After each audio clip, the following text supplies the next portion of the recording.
তাওহিদ হৃদয় কিংবা জাকের আলী অনিক নয়, বাংলাদেশ দলটাই এখন পুরোটা হয়ে গেছে যেন লেগ সাইড নির্ভর। কেন বলছি এই কথা একটু পরিসংখ্যান দেখলেই বুঝতে পারবেন। গতকাল আফগানিস্তানের বিপক্ষে দ্বিতীয় ম্যাচে 4 এবং ছক্কা থেকে এসেছে 96 রান, তার মধ্যে 92 রানে এসেছে লেগ সাইড থেকে।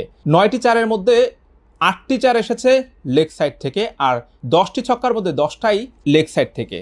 তার মানে বোঝা যাচ্ছে যে বাংলাদেশ দলের ব্যাটাররা কতটা লেগ সাইড নির্ভর হয়ে গেছে।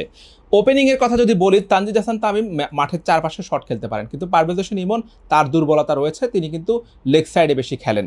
সাইফ হাসান তিনিও ঘুরিয়ে পেঁচিয়ে খেলতে পারেন মাঠের সব দিকে, কিন্তু এরপর থেকে শুরু করে জাকের আলী অনিক, শামীম হোসেন পাটোয়ারি, নুরুল হাসান সোহান, তারা তিনজনে তারা কিন্তু প্রপার ব্যাটার বলা যায় না তাদেরকে, তারা কিন্তু আসলে ম্যাচের সিচুয়েশন অনুযায়ী খেলেন এবং তারা যেই অর্ডারে ব্যাট করেন, যেই সিচুয়েশনে ব্যাট করেন, সেই সময় কিন্তু তাদের চারপাশে খেলা উচিত এবং বোলারদেরকে অনেকটা নাচানো টাইপের বা বোলারদেরকে একটু আসলে ফেরেশানিতে রাখা, কিন্তু সেটা আসলে তারা কতটুকু করতে পারেন। বাংলাদেশ দল বাউন্ডারি 96 রানের মধ্যে থেকে 92 রান লেগ সাইড থেকে নিয়েছেন, এটা কোনো সমস্যা না, কিন্তু সমস্যা হচ্ছে যে এই যে সবসময় তো আসলে লেগ সাইড এক্সিকিউট হবে না। যদি স্কোরিং জোনগুলো বন্ধ করে দেওয়া হয়, সবসময় তো একই পরিকল্পনা কাজ করবে না, তখন আসলে কি হবে। আর অধিকাংশ সময় দেখা যাচ্ছে বাংলাদেশ দলের ব্যাটাররা চাপ কাটানোর জন্য বাউন্ডারির উপর নির্ভরশীল। যেমন আমরা যদি বলি গতকালকের কথা, নুরুল হাসান সোহান 4টা ডট বল খেলার পর প্রথম ছক্কাটা মেরেছিলেন, এরপরে তিনি আবার দ্বিতীয়ত ছক্কাটা মেরেছিলেন নবীর শর্ট বলে। এরপর ছক্কাটা তিনি কিন্তু কয়েকটা উইকেট পরপর 2-3টে উইকেট যাওয়ার পর তিনি কিন্তু ওই যে রিল্যাক্স হওয়ার জন্য, চাপ টাকার জন্য তখন তিনি আবার ছক্কা মেরেছেন। তেমনিভাবে জাকের আলী অনিকের কথা বলতে হয় যে তিনিও ডট বল কয়েকটা খেলার পর চাপ কাটানোর জন্য ওই মুহূর্তে বাউন্ডারি মেরেছেন, ছক্কা মেরেছেন। অর্থাৎ বাংলাদেশের ক্রিকেটাররা সিঙ্গেল না নিয়ে ডট বল বেশি খেলে চাপ কাটানোর জন্য বাউন্ডারির উপর নির্ভরশীল হয়ে যাচ্ছে। সবসময় তো এই প্ল্যানটা আসলে সফল হবে না, এই জায়গাটাতে আসলে ভয় বাংলাদেশের। শুধুমাত্র আগে বলা হতো যে তাওহিদ হৃদয় অফ সাইডে খেলতে পারেন না, তার সব স্কোরিং জোন লেগ সাইডে। জাকের আলী অনিক তিনিও অফ সাইডে, তার কোনো শট নাই, সব সাইড অন সাইডে সব শট। কিন্তু এখন দেখা যায় আসলে না, মিডল অর্ডারে যে বাংলাদেশের ব্যাটাররা আছেন, শামীম হোসেন পাটোয়ারি, জাকের আলী অনিক, তারপরে নুরুল হাসান সোহান, এমনকি শরীফুল ইসলাম তিনিও কিন্তু শট খেলেছেন, কোন একটা অন সাইড দিয়ে শট খেলেছেন। অর্থাৎ প্রত্যেক ক্রিকেটারের কিন্তু অন সাইডে বেশি পারদর্শিতা, অফ সাইডে তাদের আসলে রান বের করার বা স্কোরিং জোন নেই। এটা আসলে একটা দলের জন্য আসলে অনেকটা বিপজ্জনক বলা যায়, কারণ সবসময় তো আসলে এভাবে ম্যাচ জেতা সম্ভব হবে না।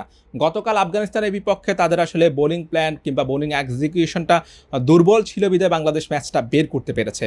যদি এই যে এত ডট বল, যেমন গতকাল বাংলাদেশ 48টা ডট বল খেলেছে ম্যাচে, 147 রান করতে গিয়ে 150 রান করেছে বাংলাদেশ, সেখানে বাউন্ডারি থেকে এসেছে 96 রান, তারপরে আবার এক্সট্রা থেকে এসেছে কিছু রান।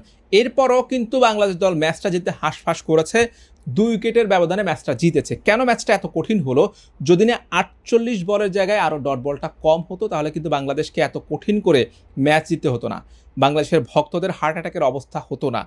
ফিল সিমন্স, তাকে জিজ্ঞেস করা হয়েছিল যে এভাবে যে প্রত্যেক দিন একদম নেল বেট ফিনিশিংয়ে ম্যাচ জেতে, এটা তো আসলে হার্টের জন্য, দর্শকদের হার্টের জন্য ক্ষতিকর। তিনি বলেছেন কেবল দর্শক না, এটা তার হার্টের জন্য ক্ষতিকর। তবে এমন জয় আত্মবিশ্বাস বাড়াবে। হ্যাঁ, নিঃসন্দেহে এমন জয় আত্মবিশ্বাস বাড়াবে, তবে বাংলাদেশের ব্যাটাররা যদি তাদের স্কোরিং জোনটা আরও বাড়াতে পারে, সেই ক্ষেত্রে বাংলাদেশের ম্যাচ জেতা আরও সহজ হবে এবং বাংলাদেশ দল বৈশ্বিক টুর্নামেন্টগুলোতে আরও বেশি ভালো করার সুযোগ থাকবে। কারণ যখন বড় দলের বিপক্ষে বাংলাদেশের এই ব্যাটাররা খেলতে যাবেন, তখন কিন্তু তারা তাদের যে দুর্বলতাগুলো তারা কিন্তু আগে থেকে চিহ্নিত করে রাখবেন এবং সেই জায়গাগুলোকে ব্লক করে রাখবেন, যেগুলো তাদের স্কোরিং জোন।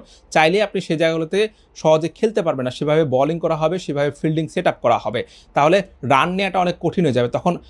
তখন 20 ওভারে 60টা ডট বলে বেশি হইতে পারে, কারণ স্কোরিং জোনগুলো যদি ব্লক হয়ে যায়, তখন কিন্তু আসলে ব্যাট করাটা কঠিন হয়ে যাবে। তো সেই ক্ষেত্রে আসলে বাংলাদেশ দলের ব্যাটাররা যদি তাদের এই দুর্বলতা কাটাতে পারেন, আমি বলছি না যে আসলে অনসাইড থেকে রান করাটা দোষের কিছু, অনসাইড কিংবা অফসাইড যে সাইড থেকে হোক বাংলাদেশ রান করেছে, ম্যাচ জিতেছে, এটা স্বস্তির বিষয়।